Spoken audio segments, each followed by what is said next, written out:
veil, this outer nature of mind, life and body, then these can be cast into soul images of what is true, right and beautiful, and in the end the whole nature can be turned towards the real aim of life, the supreme victory, the ascent into spiritual existence. Yeah. So now this is clear. Archana pointed out this to Yasmin because there was a double soul, the psychic being as well as the vital, the pure vital.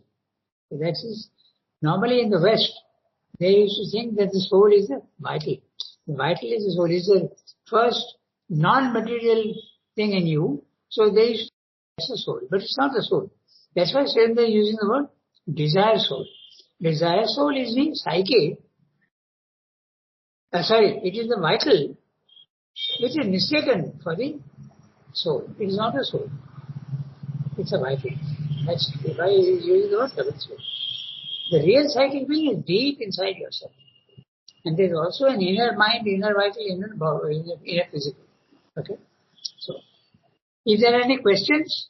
And yes, in this paragraph, beginning of the paragraph, yes. about 10-12 lines below, yes.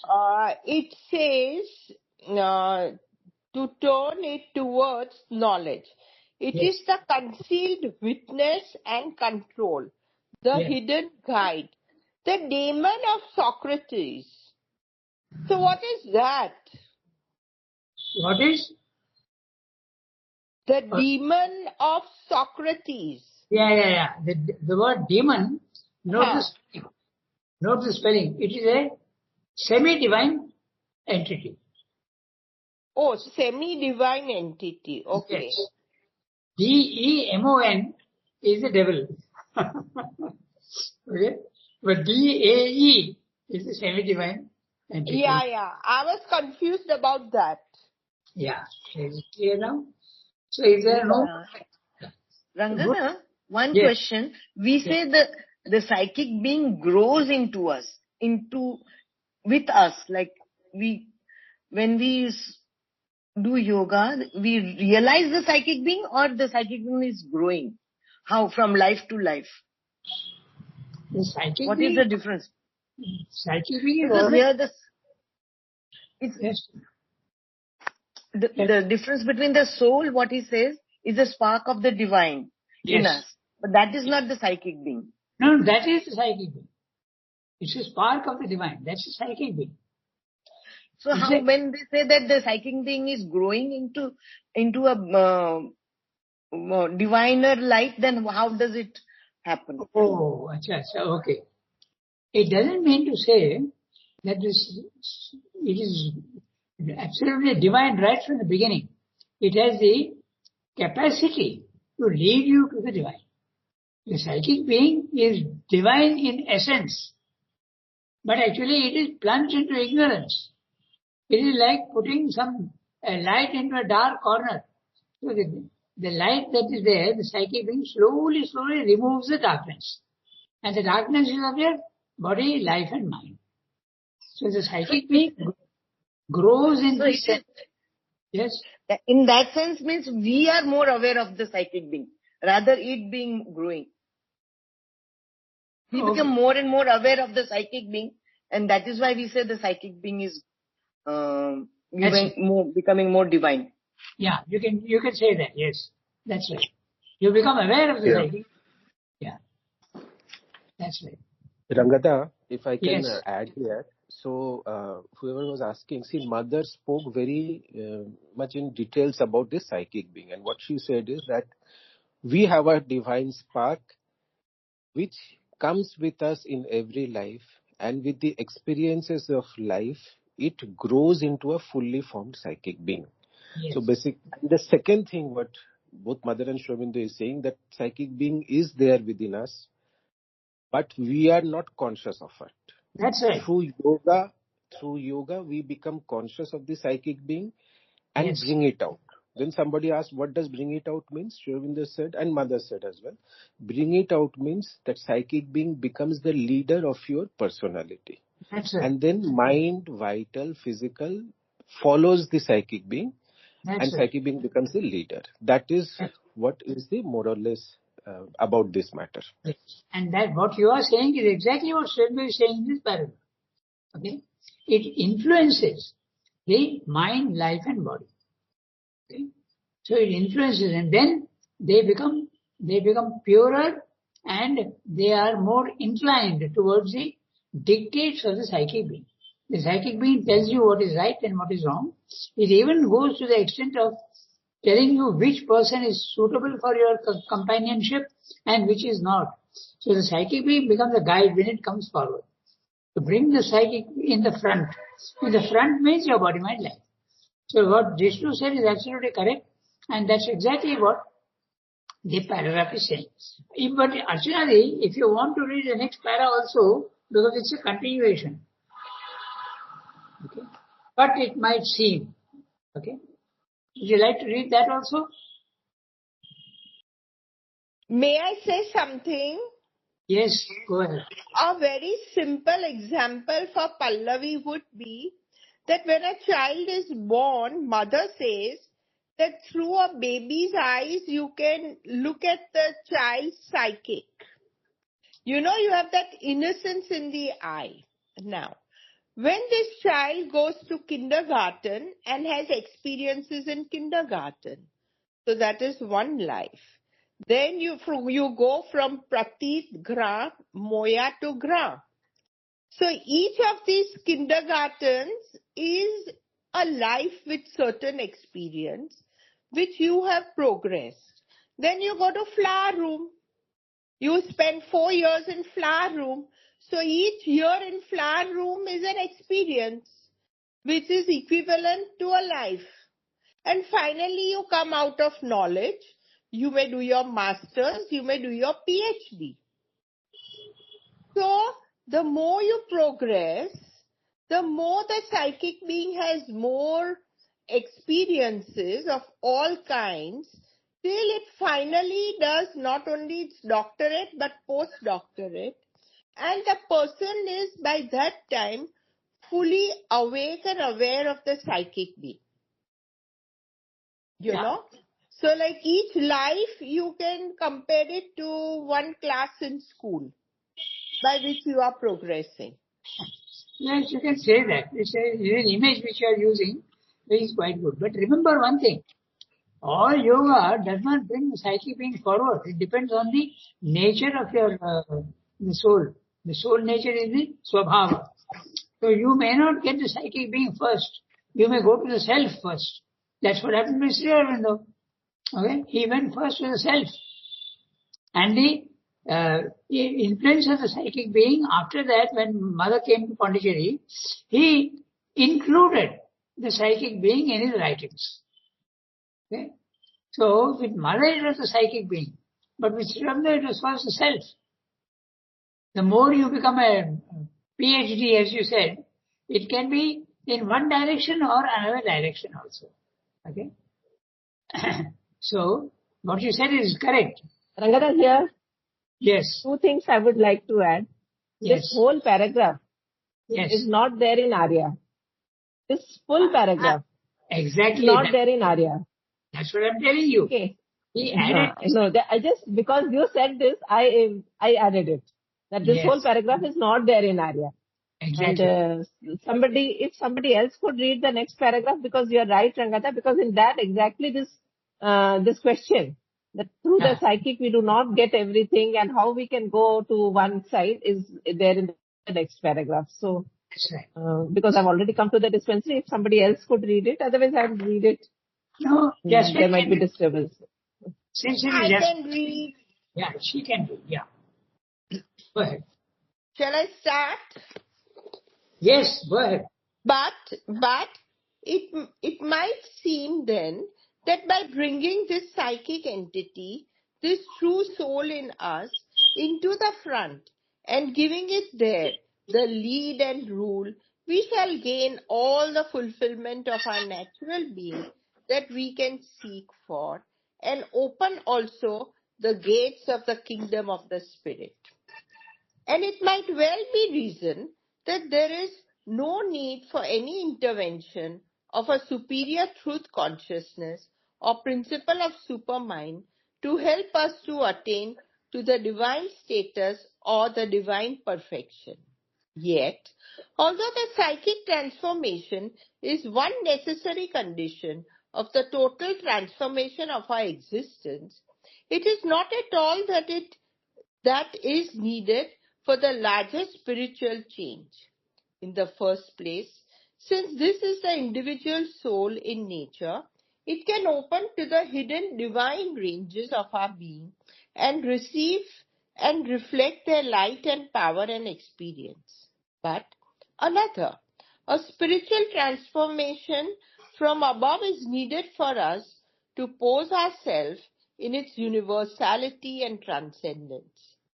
By itself, the psychic being at a certain stage might be content to create a formation of truth, good and beauty and make that its station. At a further stage, it might become passively subject to the world self, a mirror of the universal existence, consciousness, power, delight, but not their full participant or possessor. Although more nearly and thrillingly united to the cosmic consciousness in knowledge, emotion, and even appreciation through the senses. It might become purely recipient and passive, remote from mastery and action in the world, or one with the static self behind the cosmos, but separates inwardly from the world movement, losing its individuality in its source. It might return to that source and have neither the will nor the power any further for that which was its ultimate mission here, to lead the nature also towards its divine realization. For the psychic being came into nature from the self, the divine, and it can turn back from nature to the silent divine through the silence of the self and a supreme spiritual immobility. Again, an eternal portion of the divine. This part is by the law of the infinite inseparable from its divine whole. This part is indeed itself that whole, except in its frontal appearance, its frontal separative self-experience. It may awaken to that reality and plunge into it to the apparent extinction or at least the merging of the individual existence. A small nucleus here in the mass of our ignorant nature, so that it is described in the Upanishads as no bigger than a man's thumb.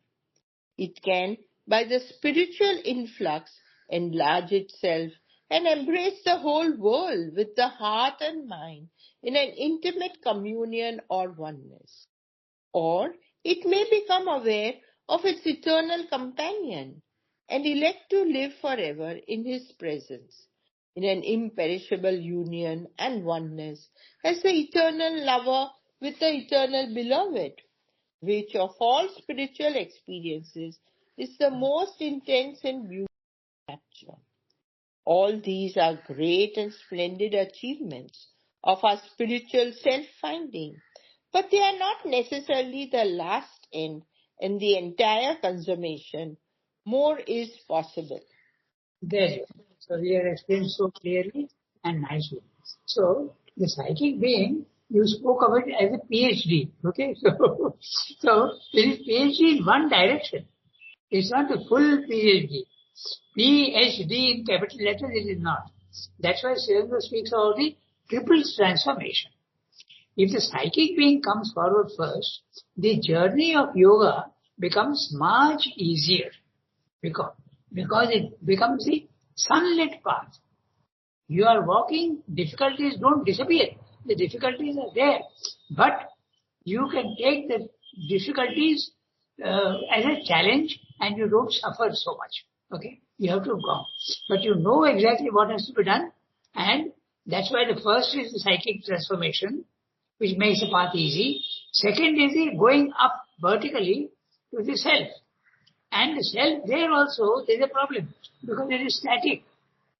The psychic being is not static. It purifies the being. The self becomes static, gives you knowledge. But even then, the body-mind life remains imperfect. So, you have to go according to those yoga. The other yogas are very satisfied. The psychic being coming forward, you become the saint. You become the sage. You become the saint. But you don't necessarily have knowledge. You go to the self, you will have knowledge. But you may not have love, which the psychic being can give. So these are all different aspects. And Shiva wants you to have first the psychic, then the self, and then finally the supermental transformation, which will allow even the body-mind life to become divinized. So many yogis are there who have only knowledge, or there are other yogis who have got only love for the divine. But Shiva wants everything, even transformation of the body-mind life. So, now it is clear. That's why the double soul. Okay? It's been very instructive. But we have not gone into detail. You will see if you go into detail with all the words, you will really enjoy this 2 paras. So, I suggest that you go through again very carefully. And that Upanishad reference is there in several Upanishads. Mostly it is there, I think, in the Katha Upanishad. Angushta Matra Purusha. It doesn't mean to say that the psychic being is only the measure of a thumb. It only means that it is very small and insignificant in our normal life. It doesn't seem to have any, but he has used the word enlarge itself. Okay? Note the word enlarge itself. Now that's very interesting because the psychic being, when it enlarges itself, mother says that 90%, okay, she's not 100% sure. She says that can become the physical body, transformed body. She once, there was a American lady, no, not American lady, a French lady. Her name was Yatati. The name was an Indian name, but she was a French lady. And when she went to mother, it was either Yatati or it was, I'm sorry, it was, what was her name? She used to be... Ranga, it was with Rijuta. Correct, you are right. Rijuta is the name. Rijuta was an American, right. And she used to live in the house which is next to mine. Okay. And when Rijuta went to mother saw a psychic being larger than her body. So the word enlarge itself can become very meaningful. Normally it is Angushta Matra, it is very small. Okay. But it is light. Angushta Matra Purusha. So mother says that the psychic being can enlarge and it can become the supermental body. The supermental body it can become. So you can see that Shiva wants both. Psychic and exactly what Archanaji said. He was not concentrating so much in the Arya time because that was the time when mother had come and gone away. When she came back in 1920, the psychic being became very important and he added all those things later on. Okay? So, is there any more questions? We can deal with it. Or? May I say something? Go ahead. Sri Aurobindo has said somewhere that you need 2 grapple hooks. One is the psychic being and the other is to silence the mind. That's right. Before you do his yoga. So I feel both these things are entrance exams to the spiritual college. Yeah, these are the 2 grappling hooks, he calls it. Yeah. So, it's like an entrance exam before you get admission to a college. So these are like 2 entrance exams. You pass these exams, then you can go to the spiritual college with full confidence and protection. Not spiritual college, supermental college. If you have a psychic being, it is very, very satisfying. And if you go to the self also, it is very, very satisfying. But the supermental is the Last college. Okay. I like your image. So far last college according to us. That's We right. don't know what may be there beyond the supermind. That's right. We don't even know what the psychic being is. We don't even know what the self is. So yoga is trying to bring these forward. That's right. Okay? So, we have still got 9-10 minutes. So what do we do?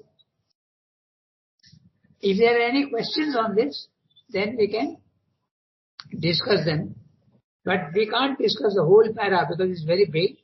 There are quite a few things, okay? There is a, Srinath used the word thrillingly united, okay? In one place. He says, although more nearly and thrillingly united to the cosmic consciousness in knowledge, emotion and even appreciation through the senses. So when the psychic being comes forward, even your senses get purified. Okay? And your senses, you start seeing, they don't give you wrong knowledge. They give you the right information, the senses. And so they use the word thrillingly, because no, in self, there is no thrill. There is no emotion. You have absolutely a calm, peaceful attitude, untouched by anything. But when you say thrillingly, the psychic being can give you a thrilling experience of the universe. Okay? So it's interesting to know that. Do you want me to read the next paragraph quickly? We could do that because, you do that. Because go ahead. For these are achievements of the spiritual mind in man. They are movements of that mind passing beyond itself, but on its own plane, into the splendors of the spirit. Mind, even at its highest stages, far beyond our present mentality, acts yet in its nature by division. It takes the aspects of the eternal and treats each aspect as if it were the whole truth of the eternal being, and can find in each its own perfect fulfillment. Even it erects them into opposites and creates a whole range of these opposites. The silence of the divine and the divine dynamis. The immobile Brahman, aloof from existence, without qualities, and the active Brahman with qualities, Lord of existence, being and becoming. The divine person and an impersonal, pure existence.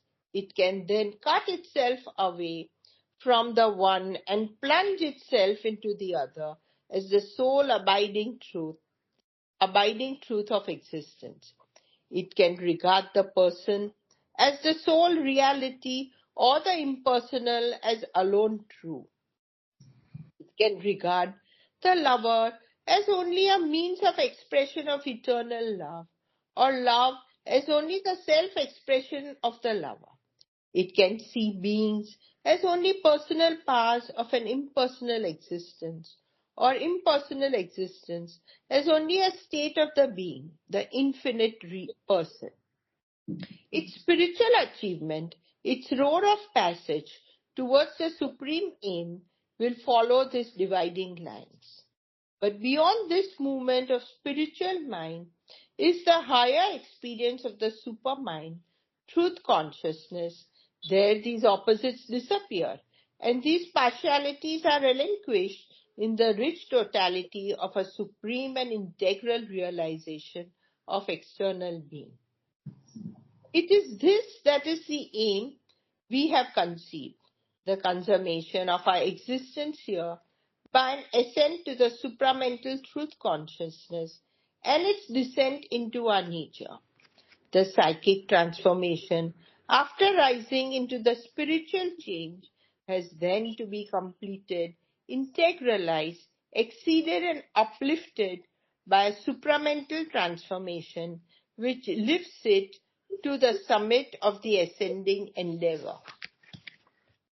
This is what you said, no? That the psychic being will lead you to the supramental ascending endeavor. So, when you get the psychic being, love, beauty, truth, all these things become obvious to you. In the self you get knowledge, but there is a division. Purusha and Prakriti, consciousness and force are separated. You can experience the Saguna or you can experience the Nirguna. The Nirguna is the featurelessness of the self. Okay? And the Saguna is, you see the divine in the world and you embrace it. So the experience of the self can be double. It can be either away from the world or it can be an embracing of the world. This also is there in the Life Divine, in the second or third chapter itself, where he says very clearly that when you rise to the self, okay, you can have a cosmic consciousness which is the Saguna. The world is not unreal and you embrace the world. Everything in the world is beautiful and you find the divine in it. Nothing is to be rejected. Nothing at all. Okay? Even the worst things, you see them as aspects of the divine, representations. Or if you go to the self like it happened for Sri Aurobindo, he experienced the Nirguna.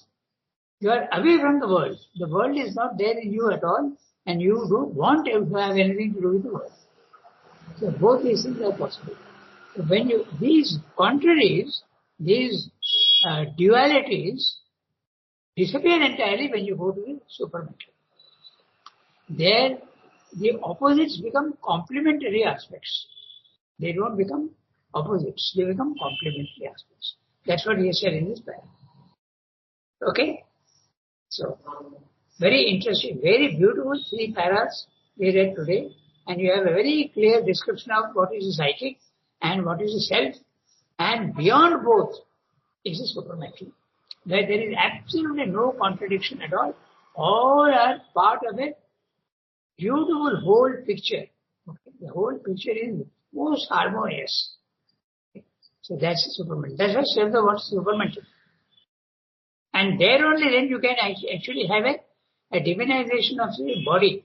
Is possible only when you go to the supermental, not otherwise. Okay. Very interesting session we had, although it is synthesis today. But that's psychic. Actually what Srivda has written here is actually subject of synthesis only. So, you can also, on your own, read the triple transformation in Life Divine. There it becomes even more clear. Step 1, psychic. It's not compulsory. All spiritual life need not have the psychic experience first. But if you have it, you are very, very lucky and very blessed because the path becomes very clear. He calls it the sunlit path. Difficulties are there, but they don't bother you too much as they would in the other path.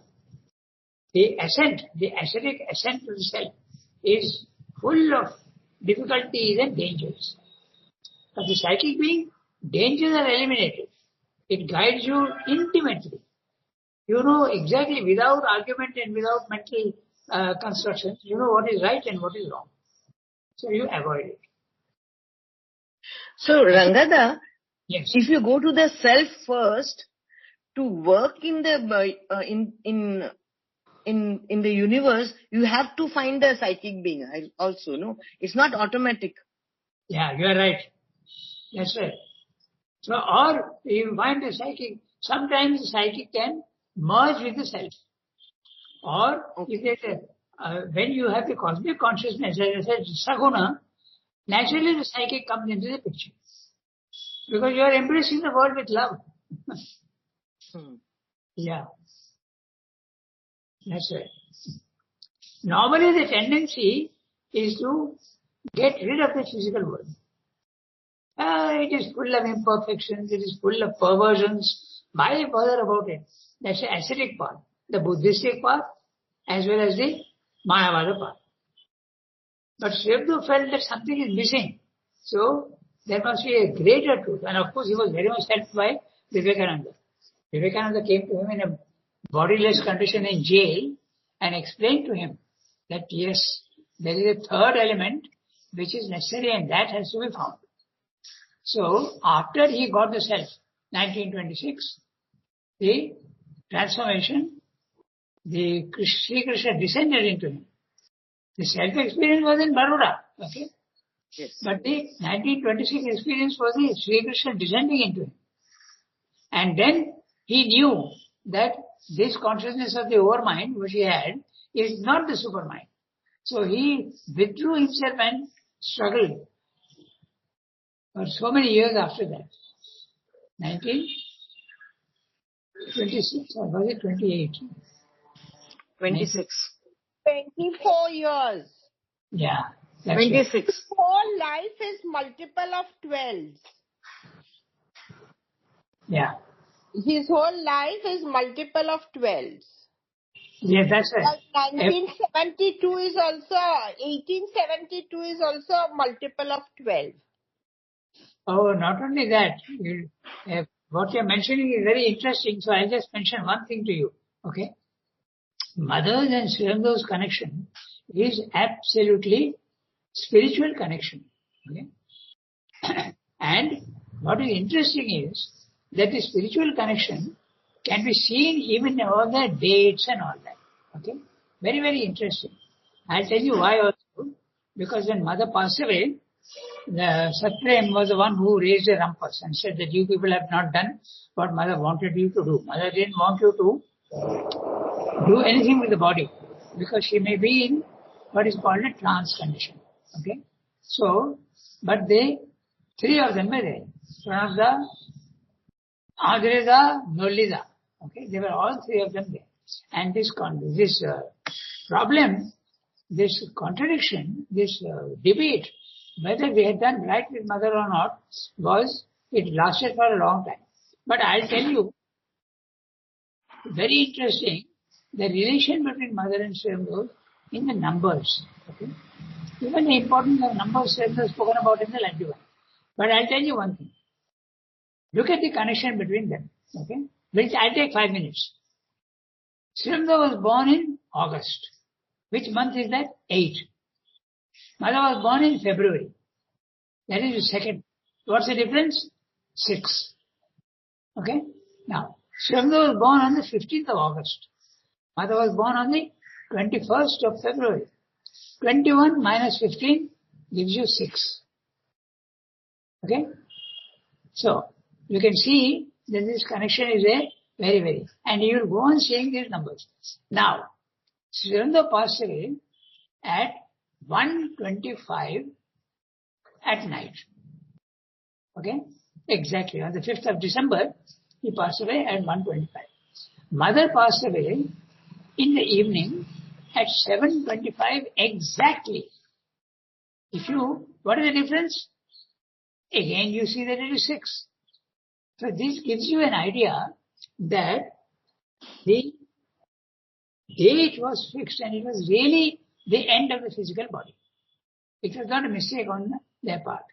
Then you can also see so many other things also. You will see that the number 6 is coming again and again and again and again.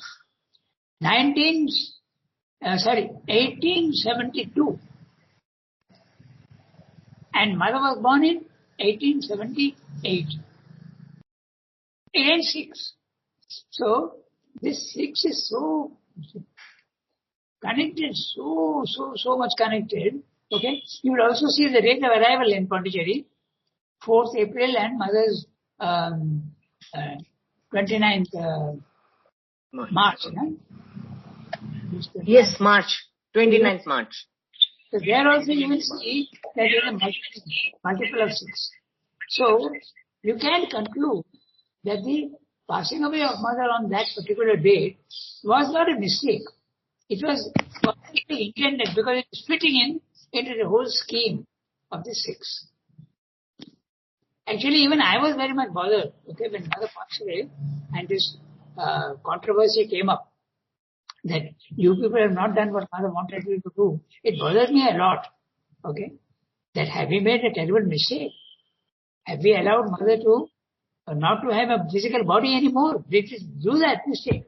But actually, when this argument came into my mind, I realized that no, it is perfectly okay. There is no mistake at all. Okay, so we close today. But did they observe rigor mortis in mother's body? like it was absent in Sri Aurobindo's body. You know, rigor mortis is the stiffening of the body after death. Hello? Yes, I didn't follow exactly what you're saying. You know, when Sri Aurobindo left his body, Yes. and mother used to call that doctor to examine him. Yes. So the doctor came and he checked his body and found that there was no stiffness. Normally, after a person dies, there is something known as rigor mortis, means right. the body becomes stiff. Yes. And there was no rigor mortis in Sri Aurobindo's body. Yes. But in Du Smer's body, was there any rigor mortis? Oh, that I am not aware of. Because that would solve the problem, no? Yasmin, where have you read this rigor mortis thing about the decay? It is mentioned in many places, but I don't think anywhere rigor mortis particularly is mentioned. But rigor is it mortis decay or rigor is a mortis? form of decay. It's a form of decay. No, that is okay. I'm not getting into the scientific part, but the writings mention decay. Writings do not mention rigor mortis. But decay, I don't remember where I read, but somewhere the word rigor mortis was there. Yes, decay is mentioned in many places. That the third day. This Ranga will be very well aware that on the rigor mortis is a physical event. Okay? But it's a form of decay, no? There was. It's a form of decay.